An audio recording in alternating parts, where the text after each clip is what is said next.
সংগ্রামী সাংবাদিক বন্ধুগণ, আমি আতাউল্লাহ ঢাকা বিশ্ববিদ্যালয়ের গণিত বিভাগ থেকে পড়াশোনা শেষ করে আমি জাতীয় নাগরিক পার্টি এনসিপির কেন্দ্রীয় যুগ্ম মুখ্য সংগঠক দক্ষিণাঞ্চলের ডেপুটি।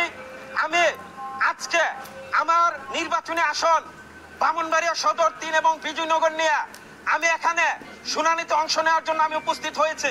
এখানে একে একে অনেকেই শুনানিতে অংশগ্রহণ করছে।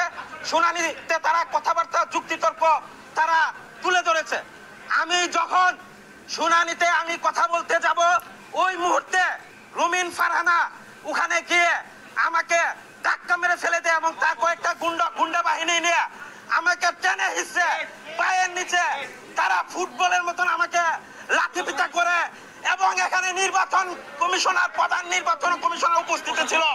আমি বলতে চাই আমরা জীবন বাংলাদেশ আমরা উপর দিয়েছি, আজকে প্রধান নির্বাচন কমিশনের সামনে আমাকে যেভাবে পায়ের নিচে লাঠি মারা হয়েছে, আমাকে যেভাবে পিটিয়ে আহত হয়েছে, আমার জামা কাপড় ছিঁড়ছে, এখানে সবাই দেখেছে। আপনারা আমি বলতে চাই এই বাংলাদেশের জন্য আমরা জীবন দিই নাই, রক্ত দিই নাই। আমরা চেয়েছিলাম এই বাংলাদেশে একটি গণতান্ত্রিক পরিবেশ থাকবে, এখানে সবাই তার যুক্তি তর্ক তুলে ধরবে, কিন্তু আমি আমার কথাই বলতে পারলাম না। প্রধান নির্বাচন কমিশনের সামনে যদি এই নির্বাচন ভবনের সামনে যদি নির্বাচন কমিশনের সামনে এত বড় একটি ন্যাক্কারজনক ঘটনা করতে পারে, বাংলাদেশের 56,000 বর্গ মাইলে কোথায় আমাদের নিরাপত্তা নাই? আমি নিরাপত্তা চাই। এই নিরাপদ বাংলাদেশের জন্য আবু সাইদ মুক্তরা জীবন দিছে, আমাদেরকে অবশ্যই এই নিরাপদ পরিবেশ নিশ্চিত করতে হবে।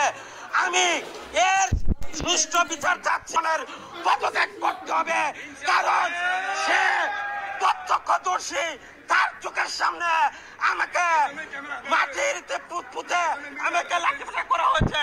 আপনারা ফুটেজ সংগ্রহ করুন, এখানে সিসি ফুটেজ ছিল, এখানে অনেকের ক্যামেরা ছিল, আপনারা সংগ্রহ করেন কিভাবে এরকম একটি এখানে গুন্ডা মাস্টার নিয়ে ঢুকে কিভাবে একজন সাধারণ নাগরিকের গায়ে তারা হাত তুলতে পারে, কিভাবে মারধর করতে পারে। আমি বাংলাদেশের আমি এই ব্রাহ্মণবাড়িয়া বিজয়নগরের মানুষের জন্য আমি লড়াই করব। এই বিজয়নগরকে আমি অখণ্ড রাখবো, বিজয়নগরকে বিভক্ত